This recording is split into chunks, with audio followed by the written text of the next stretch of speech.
Good morning, everybody. It's great to have you. I'm Howard Herring. I'm the president of New World Symphony. I always have to ask this question when we have a group like this. How many of you are here for the very first time? Oh, that's beautiful. That means you can find your way back. This building is the result of a dynamic public-private partnership with the city of Miami Beach.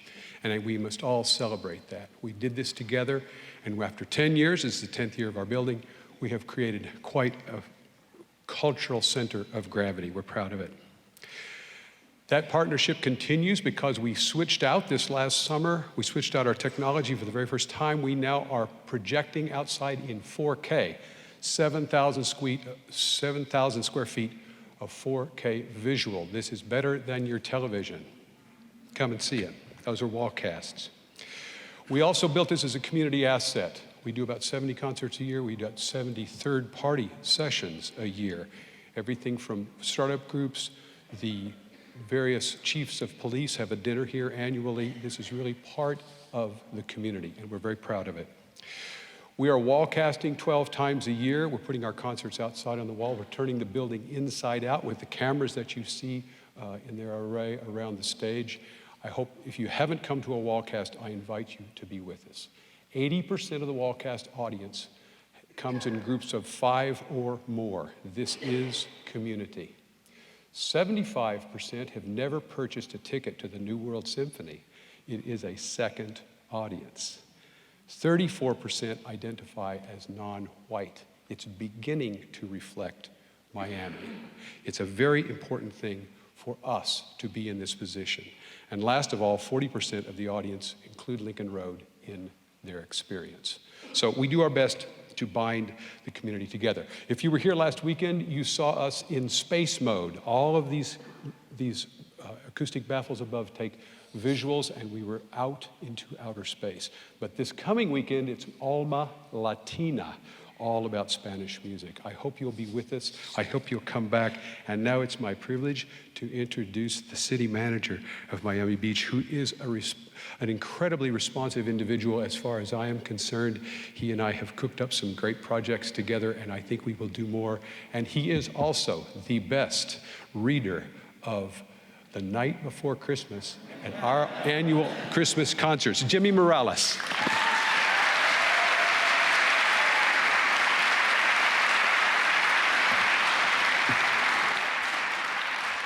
Good morning, everyone. Thank you, Howard, for those kind words, even though he fired me from this year's show. So it is truly my honor to be your master of ceremonies this morning. Welcome to the State of the City Address by our Mayor, Dan Gelber. Thank you for attending, and I know we're all looking forward to his wonderful words. I do want to thank Howard and his staff for hosting us here today at the New World Symphony. We are fortunate as a city to have such a great team that he leads and such a great institution here in the city. And we truly value our partnership with them. As many of you know, Mayor Gelber is often fond of saying, how do we become a better version of ourselves as a city? And the New World Symphony is a perfect example of that. Please give them a big round of applause. We're very proud of them.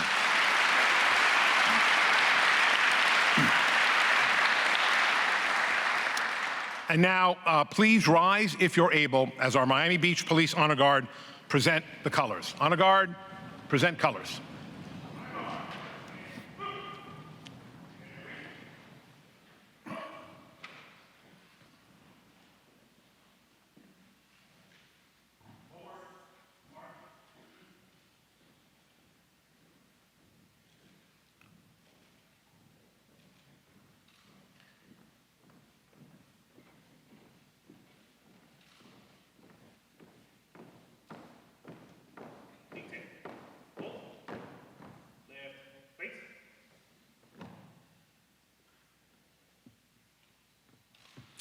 And now to lead us in our invocation, Rabbi Gail Pomerantz, the Senior Rabbi of Temple Beth Shalom.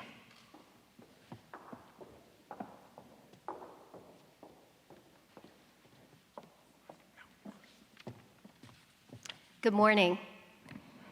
It's serendipitous that the sacred story that we read from the Torah or the Bible this week is a story of people coming together to build the original sacred tabernacle in the desert.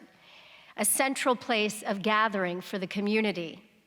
Everyone is instructed to bring gifts of the heart to build the tabernacle, not obligatory gifts like taxes, but rather gifts that people are moved to bring in order to create community. That is how we build community together, through generosity of spirit, through different people coming together in common purpose, through sharing a vision of what could be. The text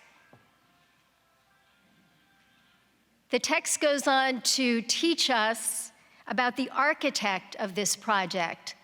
Long before there was Dan Gelber, there was a man by the name of Bezalel, who God endowed with special skills of divine spirit, ability, and wisdom.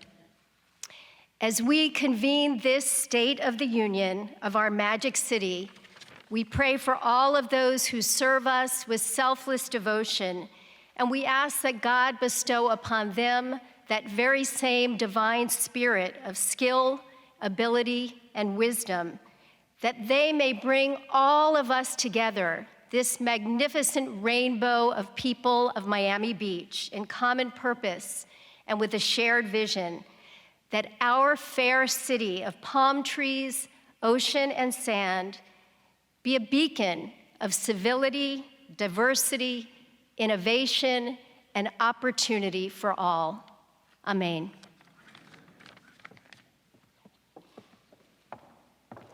Please remain standing. I'll call upon the chief of our Miami Beach Fire Department, Virgil Fernandez, to lead us in the Pledge of Allegiance.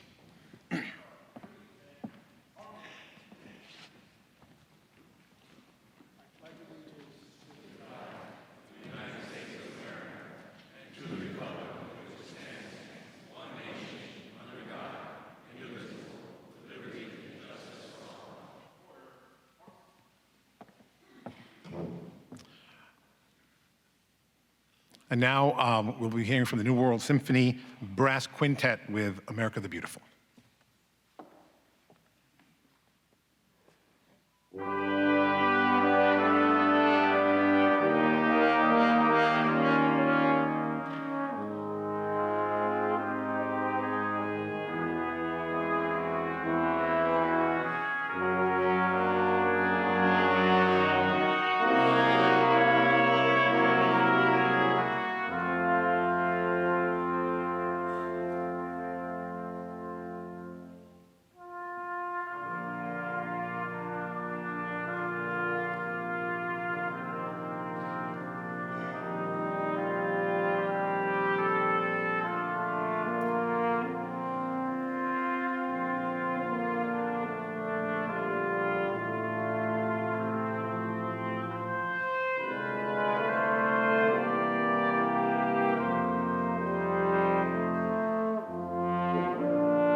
Great job, gentlemen.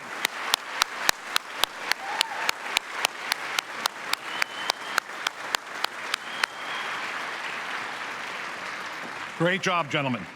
So, okay. Honor Guard, please retire the colors. Honor Guard, please. Forward, march.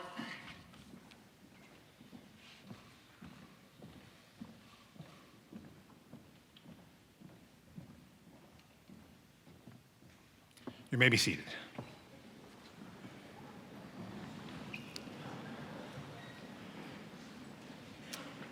Again, thank you all for being here. As I look around, although with the lights I can't see everyone's face, I know this is a room full of VIPs, and I could probably introduce every single one of you, and then we'd never get to the mayor's speech. Don't celebrate that, no. But we do want to get to that. But I'm going to just recognize a few individuals who are with us here today. Obviously, our City of Miami Beach elected officials, Vice Mayor David Richardson, Commissioner Ricky Ariola, Commissioner Michael Gongora, Commissioner Stephen Miner, Commissioner Mark Samuelin, and Commissioner Mickey Steinberg. I know they're not all sitting in one place, but around the room, round of applause.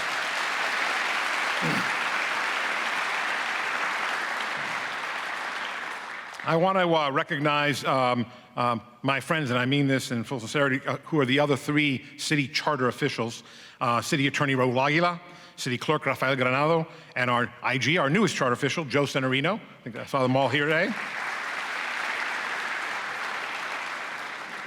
And then other few folks I'd like to recognize. I know I saw her come in. Our Congresswoman, Donna Shalala, is here. I know I saw State Representative Michael Grieco. I believe we have with us County Commissioner Sally Heyman, County Commissioner Danielle Levine Cava, County Commissioner Steve Bovo, School Board Member Martin Karp.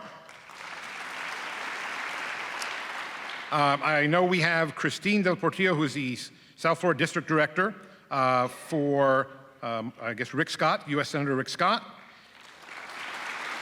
And Leah Padron, who is District Director for Senator Marco Rubio. We have Israeli Deputy Consul General Casa Bainsay Harbor. Hope I pronounced that right.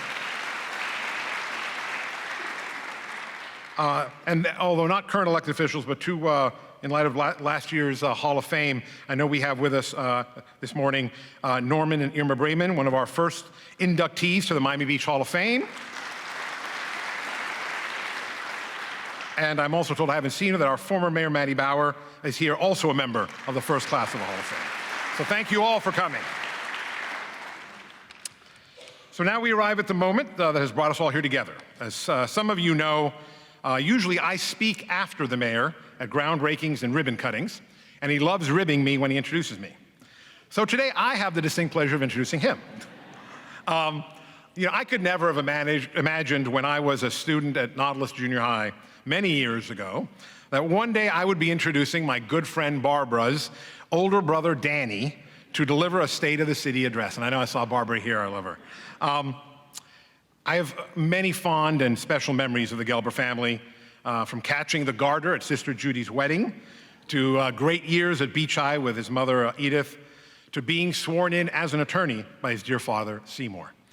But I also know that from the first time I met Danny Gelber, he was always a leader, a debate champion, a persona that drew others to him, and always poking fun at that kid hanging around his house. Yes, that was me.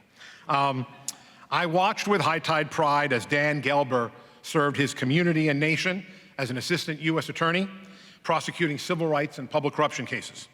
I was not surprised that U.S. Senator Sam Nunn selected Dan to be the chief counsel of the U.S. Senate's Permanent Subcommittee on Investigations, where he directed investigations into global terrorism. He served with great distinction in Tallahassee, as we all know, representing this community, first as a state representative and then as a state senator.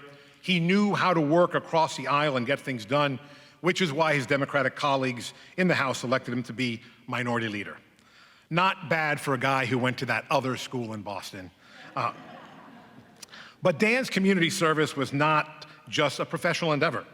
As many of you know, he's been a Big Brother volunteer, I think since he graduated law school, and was a former president of the board's organization. When he was just 24 years old, he co-founded a summer camp for children with cancer, where he still volunteers, is my understanding, every summer. He clearly has a big heart, a tremendous passion for his one and only hometown, not to mention an exaggerated sense of his basketball skills.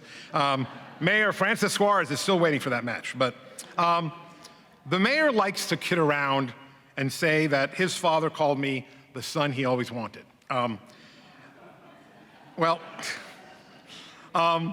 As an only child, I guess that makes Dan the brother I never had.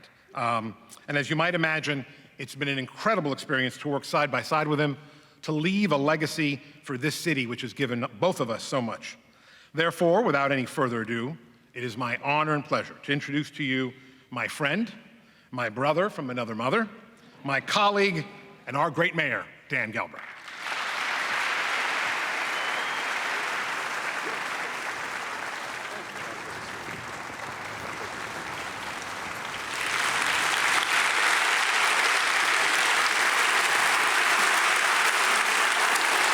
Thank you. Thank you. Thank you. I'm a little speechless, probably for the first time in my life after Jimmy's introduction. Well, let me begin with, first of all, thanking everybody for taking time out of their day to honor our city and coming here and listening to remarks about our city and where we're headed. But let's begin with, good morning, I'm Dan Gelber, and it's my privilege to be the mayor of the only hometown I've ever known. Thank you. Thank you, Jimmy, for that very generous introduction, even though you made a little bit fun of Tufts University, which isn't Harvard. It means a lot from an old friend, an incredible city manager, and the only person I know, this is true, who was literally the homecoming king and student government president at Beach High. Really an amazing thing. But most importantly, thank you for devoting your considerable talents to our city. And thanks to my other childhood friend who pulled some punches against me, Rabbi Pomerantz, for those very uplifting words. She's an incredible asset to our community. I need to appreciate Howard Herring in this beautiful structure. The New World Symphony is the best host you could hope for anything. And so I really am honored to be here and in this beautiful concert hall, which truly was an amazing public-private partnership and one of the great cultural anchors of our city. So thank you to him. And thanks to my colleagues who are all here on the commission. I appreciate you coming. I appreciate your collegiality. I appreciate your civility, as do our residents. And a special thanks to Commissioner Ariola, who agreed to not tear up my speech at the end of my remarks. I'm very grateful for that. Thank you. And to all of you, all of the other elected officials, the civic and religious leaders, the community leaders who are present, thank you for what you do every day to make our city the special place we love. And finally, thank you to my family and my federal prosecutor wife, Joan Silverstein. I literally am grateful every day that you are in my life. Thank you, dear. So, there is no need to bury the lead. The state of our city is very strong and getting stronger, but we have real work to do to keep it that way. So let's talk about our city, where we are and where we're going. Let's begin with our city's finances. Our city's financial health is the strongest it has been in years, if not ever. We started the fiscal year trimming our spending by a few million to account for a general slowdown in real estate values. But by year's end, we finished with a $16.4 million budget surplus. And rather than spend the money, we socked it away, increasing our rainy day fund to 20% of our annual budget. I believe this was fiscally sound and responsible, and it had the added value of helping maintain our exceptional bond and credit rating, which remains a very strong AA+. Our city's revenue comes from multiple sources. Most come from your property values, which are generated from the more than $40 billion of property value in our city. But because of the substantial hospitality industry presence and the foreign-owned residents, only 16% of our property taxes paid in our city are paid by homesteaded property. By example, in a city like Miami Shores, that number is 59%. And while many coastal communities saw stagnation or even a drop in their property values in 2019, our property values increased by over 3%.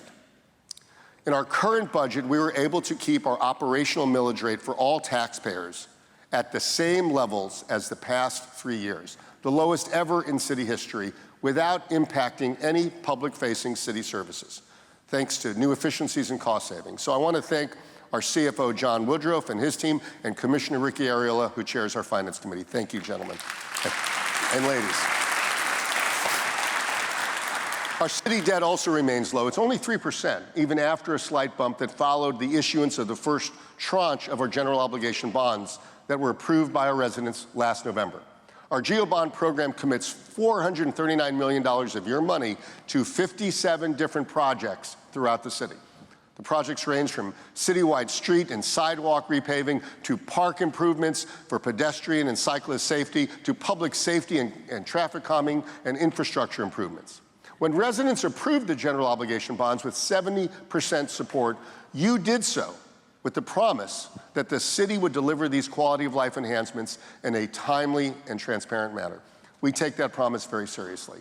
Within 18 months of passage, I'm very happy to report we have already begun 32 projects and fully completed 3. In order to make sure there is full transparency, we have created an online program that allows you to track our progress and expenditure of your money. The GeoBond Project Dashboard provides real-time information on the status and financials for each of the 57 approved GeoBond projects. Thank you to the Oversight Committee Chair, Karen Revo, who is here, and the residents involved in the process, and to Maria Hernandez and her team of city staff managing and executing these projects. Thank you all very much who worked on that.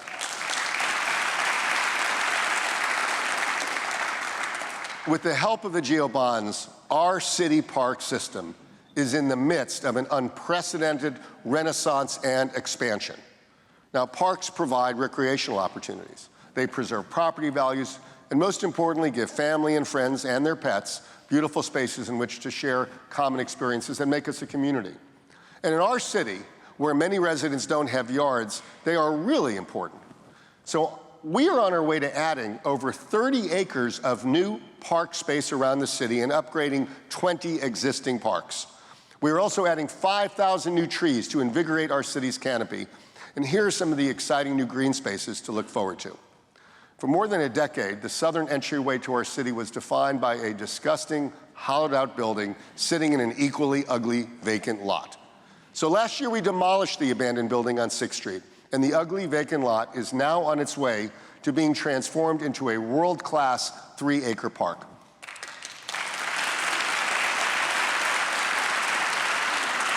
And over 5th Street will be a beautiful, beautiful elevated pedestrian path, which will serve as both an entryway to our city and provided much needed and safer connections over 5th Street.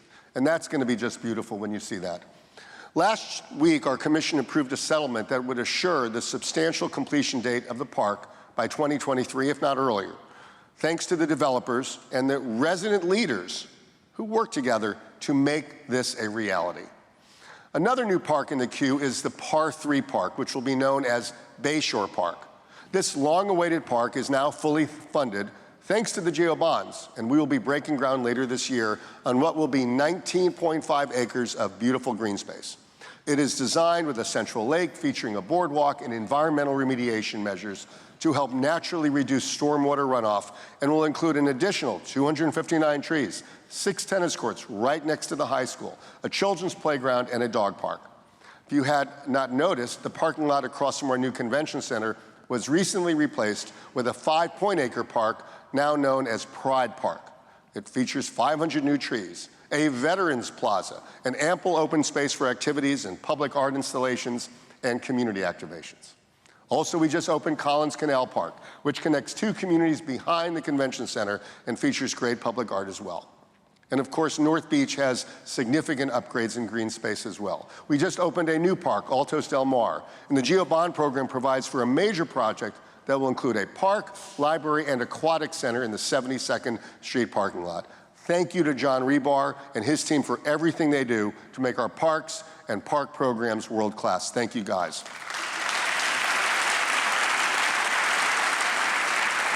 And finally, a shout out to Cindy Casanova and Gloria Campos for their amazing amazing senior programming that they organize for our greatest generation. Honestly, their devotion and respect that they show to these residents reflects so well upon our city.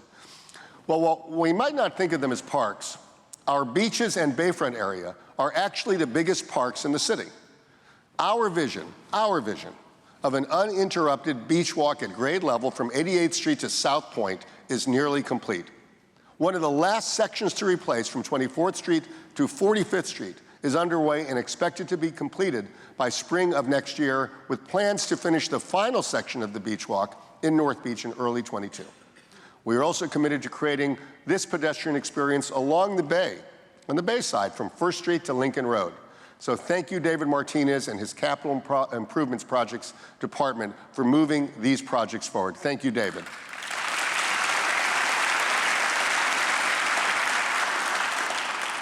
So, you know, the top priority of government is always to keep residents safe. But before we talk about public safety, I want to say something about our 416 police officers in our police department.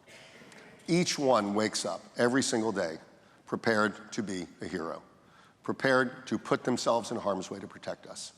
Now, I'd like to thank every one of them and to recognize one who's here today, Officer Chip Castillo, who just a few months ago was seriously injured on Ocean Drive. He has a long road to a full recovery, but I am so glad that Officer Castillo is on the mend and able to be with us today. Thank you, Officer Castillo.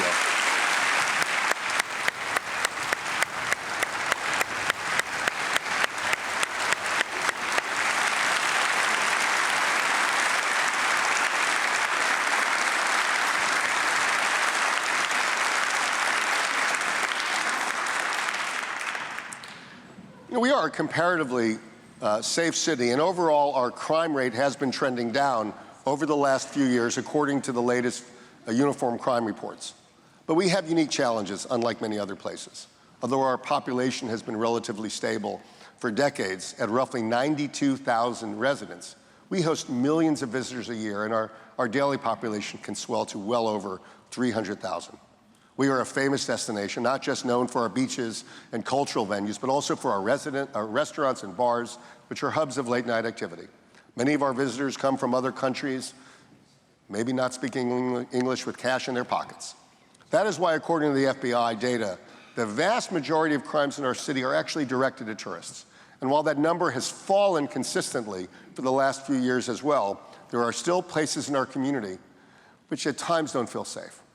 Part of the challenge we have is to make sure our efforts to protect our tourists don't cause us to neglect our residential communities, who all have an understandable expectation that their neighborhoods should be crime-free. So here are some of our new efforts. First, expect more community interactions with your police, more community policing. I'm excited about the new Community Affairs Unit created by Chief Rick Clements. This unit, under the command of longtime beach resident Captain Mimi Frogner, is the consolidation of every point of contact our police have with the public, including the homeless resource officer, school resource officers, and neighborhood resource officers. This unit will help better engage with residents, creating the most effective community program anywhere. The police department is also emphasizing high visibility police details, where officers are now instructed to keep their red and blue overhead lights on and park in high traffic areas without impeding traffic while conducting police business, to establish a visual reminder of our widespread police presence. And you will see the continuation and expansion of programs like our park rangers, who, dressed in fluorescent yellow, are making our parks and public spaces safer, as well as new programs that focus policing on that small group of unapologetic repeat offenders who steal from visitors to our beaches. And that's all going to be better for us. Now, after the horrific tragedy in Parkland, I asked our city commission to immediately post our police in our public schools. We were one of the first municipalities to do so. This program has, in my judgment, been well worth the cost and made our schools safer. Our officers are not merely patrolling our public schools. They are working to be part of the fabric of the school experience, so our kids learn how to interact with police. Like Officer Jimmy Gotsis at Beach High, who participates in school activities, an assistant football coach, and is well known to every kid as someone they can talk to. Jimmy is here today. Where are you, Jimmy? Thank you for coming.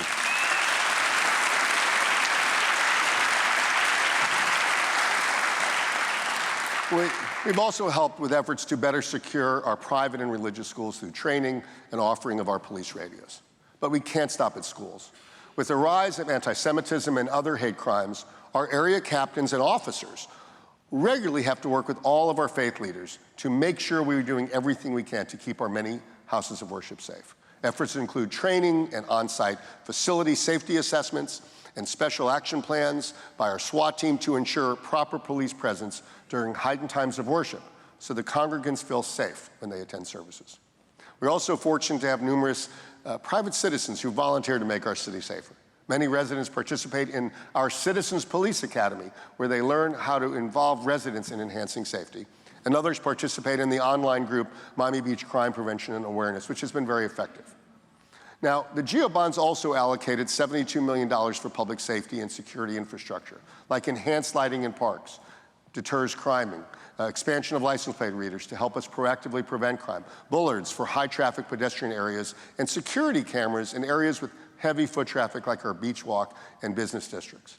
So thank you to Chief Clements and our city manager, Jimmy Morales. They constantly rethink the public safety strategies that make us so safe. Thank you, Chief Clements.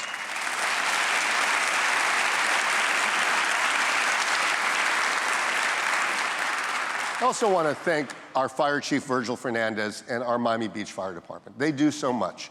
They take care of us in every way they're supposed to, but they also send teams to help in post-hurricane recovery zones, and they train city staff and residents on skills like CPR. I mean, people don't realize that they are one of the most highly respected departments, not in the area, not in the state, but in the nation. They are respected by their peers and beloved by our community. So thank you all. Thank you, Chief.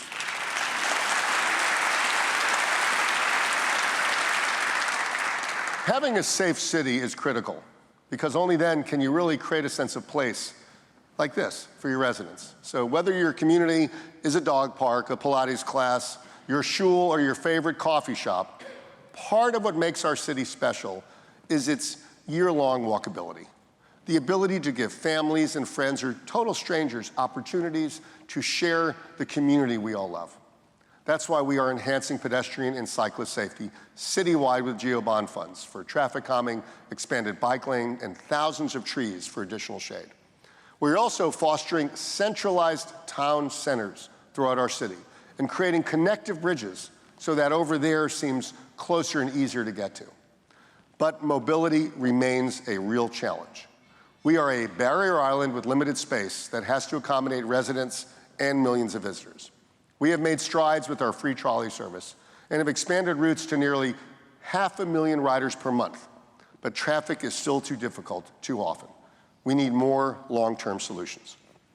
Now, as you may have heard, we are in the midst of discussions about connecting our city to the mainland through a mass transit line. In fact, we are at some pretty critical decision points. The county transportation plan contemplates a connection along 5th Street in our city to the mainland over the MacArthur Causeway. But the details, including what route and what mode, still remain undecided. The Malaysian Genting Casino Company, who owns the area formerly known as Herald Plaza, has requested that the county consider using their land to build a monorail from 5th Street on Miami Beach over the MacArthur Causeway to the Genting site on Herald Plaza. This system would anticipate riders transferring to the Metro Mover to make their way to Government Center, where the Brightline and Metro Rail connect, or to other locations. It would also have a bus depot nearby. An alternative plan would simply connect from the same 5th Street location on Miami Beach, but via a Metro Mover extension that would simply be a direct connection to and from Government Center and the Metro Rail stops, allowing for a one-seat ride from the beach to these connection points. This decision would be made in short order, but there are a few issues. First of all, Genting is a casino company who has long wanted to put a mega casino in the area, Herald Plaza, that they are trying to market as a transit location. I'm inalterably opposed to gambling expansions in and around our community, as it would be a direct assault on our quality of life.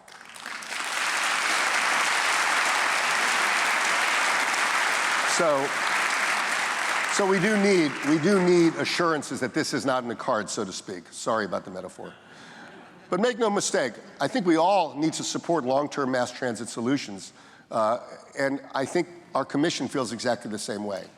But this could easily feel like a vendor-driven process, and the decision as to the route and the mode must be based on what is best for our residents, not what makes sense for a company. I appreciate County Mayor Jimenez and the County Commission, especially Commissioners Eileen Higgins and Sally Hayman, for their hard work and for assuring our city that we would have a significant voice in these important decisions. But we must continue to be alert and engaged as this discussion and decision are forthcoming. You hear me, Mr. Del Vecchio? We've got to be engaged. So, along with traffic, sea level rise is probably the issue I am asked most about after iguanas and peacocks. Seriously, I get that a lot. But as a barrier island sitting at sea level and on porous limestone, we are compelled to address climate change before most other communities. We have experienced sunny day flooding. We know what a king tide is. Not many communities know or care. We have to know. But the good news is every expert, every study, and all our experience shows us that this is a surmountable challenge. Surmountable, so long as we address it head on and not with our heads in the sand. Now, when I became mayor, I asked the Rockefeller Foundation to do a top-to-bottom review of our efforts. They assembled experts from around the world in each of the expertise implicated by our program. Their report confirmed that, for the most part, our engineering approach was correct, but that we needed to do a better job in other respects. So we brought in the Jacobs Group to inform and reorient our efforts with this new information. They reported back to us earlier this month, and the administration will be putting together an action plan with community input. But here are a few poll stars that have to guide us. First, we do not have the luxury of converting this into a political debate. For me, and I think for anyone, the only thing that we care about is what is the best science and engineering available to guide our decision-making.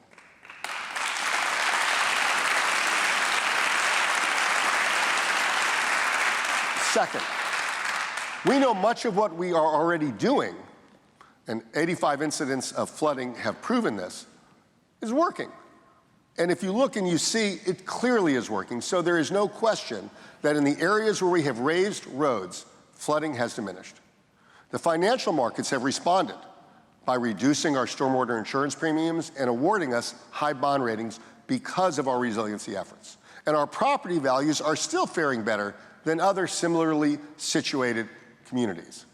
Third, we have to learn from our past efforts to make sure we get it right and minimize resident disruptions. We must treat every single parcel of land as if it was our home and navigate the harmonization issues with great diligence. And finally, we have to give the community full access and input in these decisions so that no one feels powerless or put upon. And finally, we cannot push this issue to the bottom of our inbox. We just can't do that. And there is no pause. We are simply informing our program with new information. So make no mistake, the challenge of sea level rise, like transit, are real and must continue to be addressed, and we will do that every day. So, when I was a teenager, when I knew the manager and we were young kids, I worked weekends and after school as a ticket taker and usher at the convention center. The art and culture scene in the city was often limited to professional wrestling and boxing. Wow, has that changed.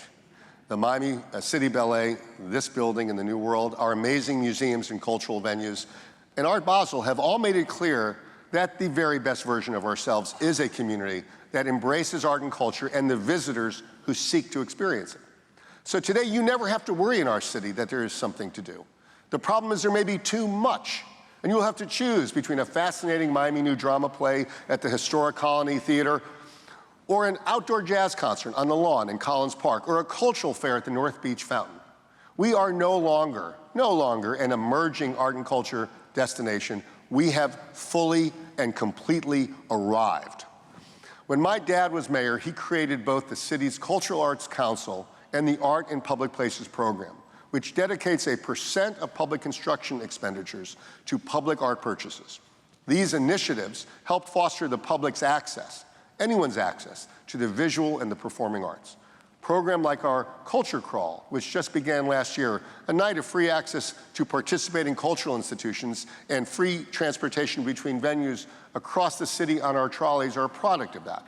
Now, our commission, just recently, has already increased our art and public places budget so that now all city projects dedicate 2% of hard construction costs to public art, which is the highest commitment in the nation.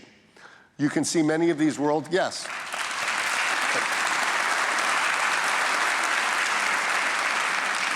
And you can see many of these world-class art installations in and around our city center. They're all free. They're all open to the public. It's the democratization of art, the largest municipal sponsored art in public places exhibition in the country. So that's great, but we still need to do more. We need to do more for emerging cultural festivals, like the Miami Music Festival, a series of more than 60 mostly free classical opera and Broadway music performances all over the beach each summer. I believe with the right local support, it could become a world-renowned recurring summer music festival right here in our city.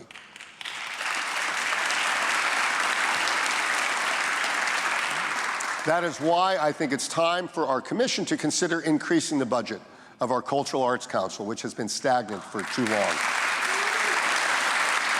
So, regarding culture, although we in government have a role, it has not been government that has been responsible for this arts explosion.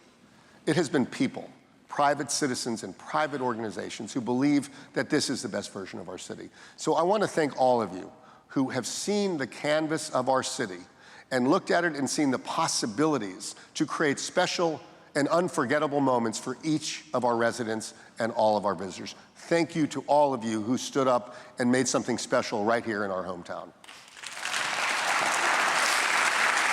I have long believed that hyper-testing in public education has had the unintended consequence of all but eliminating art and culture instruction. So I was very proud last year when our city partnered with the Miami-Dade Public Schools and 6 of our world-class cultural institutions like this one to do something about it through what we have called the STEAM Plus program. STEAM Plus provides the mechanism and funds to allow existing curriculum of science to be taught by our cultural institutions, science, technology, and math and engineering. Now, last fall, my commission colleagues unanimously approved an expansion of our city's commitment to both Treasure Island and Ruth K. Broad so that now every single school in and around our feeder pattern will have these cultural anchors there. We also increased the amount of cultural institutions to 12. So now every school in our feeder pattern is actually officially designated STEAM. I think we are the first feeder pattern in the state with that distinction. And this year alone, more than 4,000 kids will participate in arts program during the day, which is pretty amazing. So thank you. Thank you to my commission colleagues, to our school staff, our cultural institution partners, especially the BAS who's been managing the program, and to my old friend, Superintendent Alberto Carvalho, for his unwavering support of this.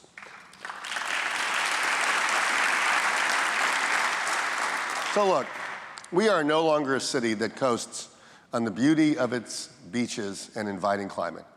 We don't do that anymore.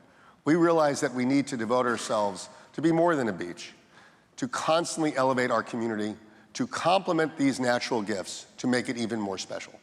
So for instance, our plastic-free Miami Beach campaign has not only limited plastic straws and bags in our environment, but has been a model for other communities and businesses. I urge you to go to their website.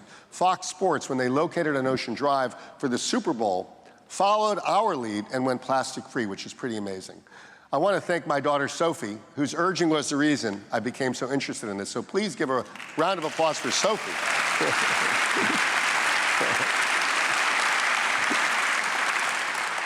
And also, really, to Betsy Wheaton and her environment and sustainability team at the city, and to all our residents who demand we push the envelope and that we remain good stewards of our environment.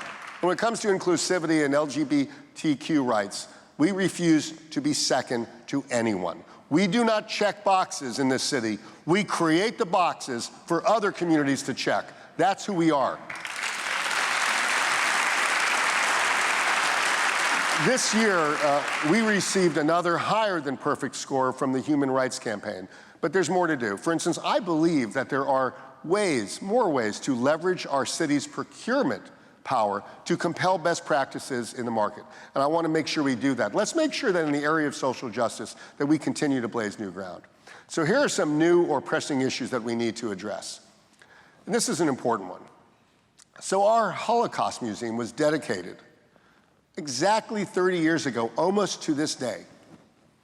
Community leaders like Norman Brayman made the case that it was important to erect this memorial because, in the words of Nobel laureate Elie Wiesel, for the dead and living, we must all bear witness. Today, it stands as a special part of our city, a beacon of remembrance and hope. It hosts more than 100,000 visitors each year, including young and old, residents, tourists, and people of all religions and nationalities. With us today are survivors Laszlo Selly, David Mermelstein, and Fred Mulbauer. Thank you all very much for coming.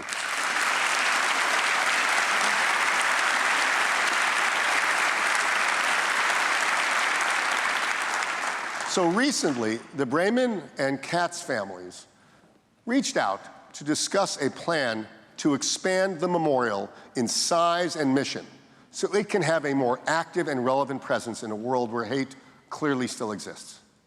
A modest expansion would give it the bandwidth to take a much greater role in education and outreach to the entire community, combating hatred of all kinds and giving it a vitality at a time when all communities must speak out against hate. I believe that makes sense. I think we should do it. I think it's our duty to do it, to give this space an even greater role as a bulwark against hate. Norman Brayman and Ezra Katz and their families, Norm and Irma, are here with us today. I want to thank you all for your dedication to this noble cause. We are going to introduce this into the community soon, and I think it's going to be one of the great exciting things that we do over the next few years to make the Holocaust Memorial so present and so vital that it changes the fabric of our society, which desperately needs it. Thank you all very much.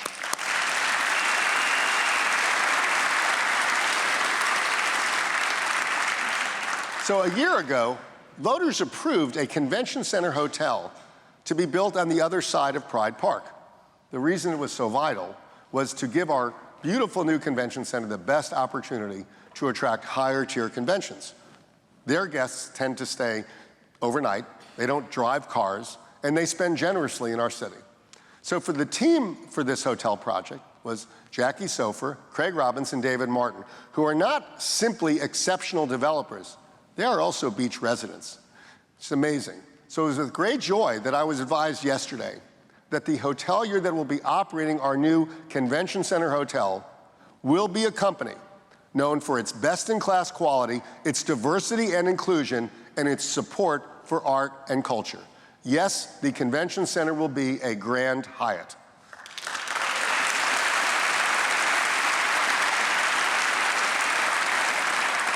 I want to thank David Tarr, a Senior Vice President with Hyatt, who is here today. Thank you very much for coming and investing in our city.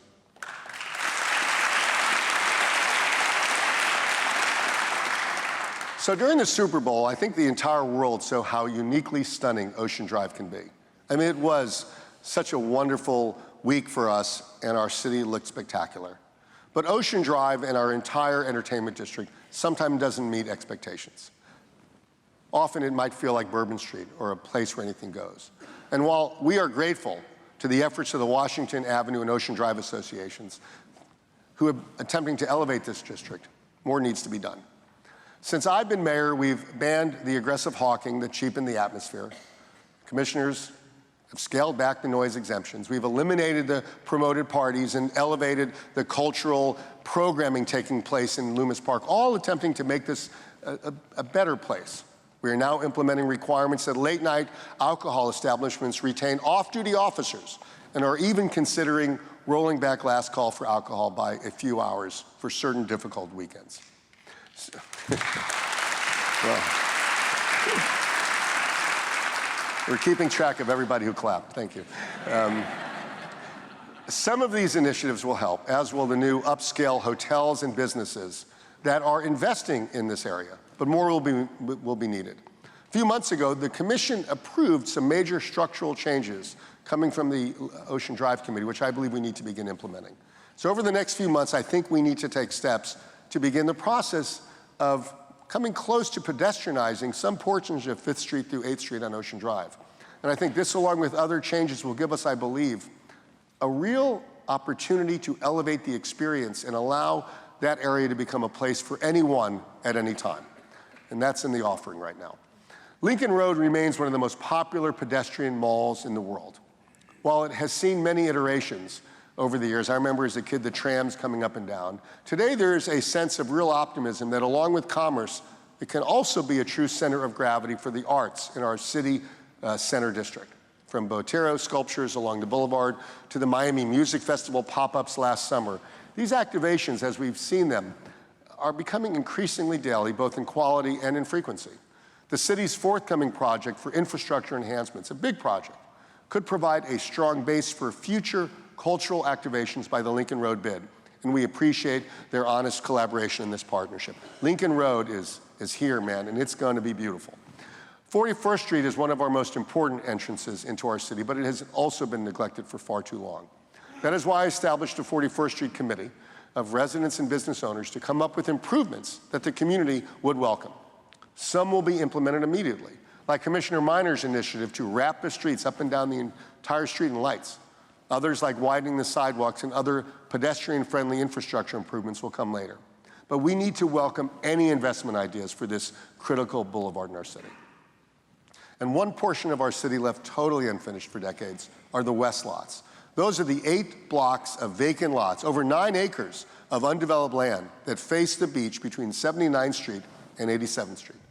These lots are not simply an eyesore. A lack of activation can drag down the entire area. I will be asking our commission to approve a request for information, an RFI, next month that will begin the process of figuring out how we can best program this area in a world-class way, perhaps with low density or workforce housing and public spaces that improve the quality of life in North Beach. And yes, we have lots of great things going on and more to do, but they are not happening because of me. I'd like to thank and acknowledge all my commission colleagues again. We don't always agree, but they work hard and they approach every issue in a high-minded and informed way, which is how it should be, but often isn't in other places, if you know what I mean. So thank you to our city commissioners.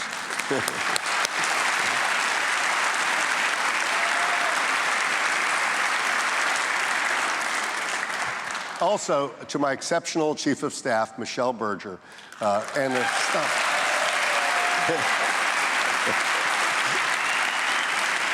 Sally, settle down, Sally, and all the staff and aides in our office. They work every day for all the residents, so thank you all.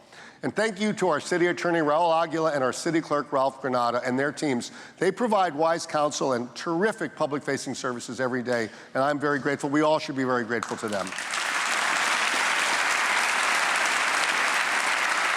And I cannot thank enough our police chief, Rick Clements, and our fire chief, Virgil Fernandez. We take for granted. They are amazing. Our departments are amazing and are consistently rated as among the finest in the nation. Thank you to our chiefs.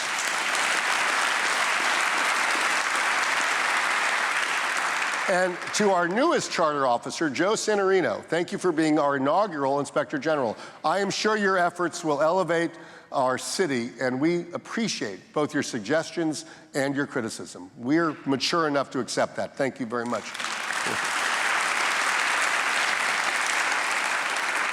And finally, and most importantly, to our extraordinary manager and homecoming king, Jimmy Morales, and his team.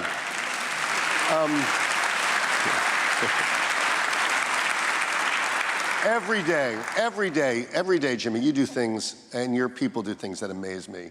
And you have made this city a special place for all of us. And, you know, you could do a million things with your pedigree and your skill set, but you come right here and you work in the town that you were raised in. And we are very grateful to you and your team. Thank you.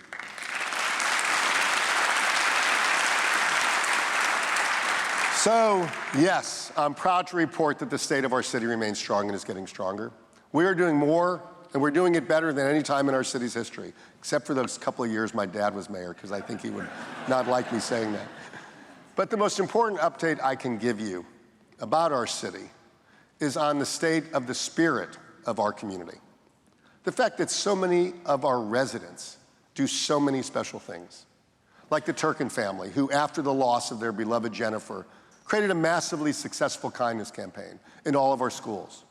Or Sophie Ringel, who just decided she wanted pristine beaches, so she organizes regular cleanups on our beaches. Or David Sexton, who believed a little corner of North Beach could be activated as a true community gathering point. Or Teague Lawrence, who wanted our kids to gain the benefit and life lessons of sports. Or Ray Breslin, who created a culture-loving community in Collins Park, complete with free concerts. Or Libby Godinsky, who believed that love is love and was willing to dedicate decades of her life in defense of that simple truth. Or Alvaro Carbonell, one of our seniors, who volunteers his time to pick up donated vegetables and food to bring back to disabled seniors in his building.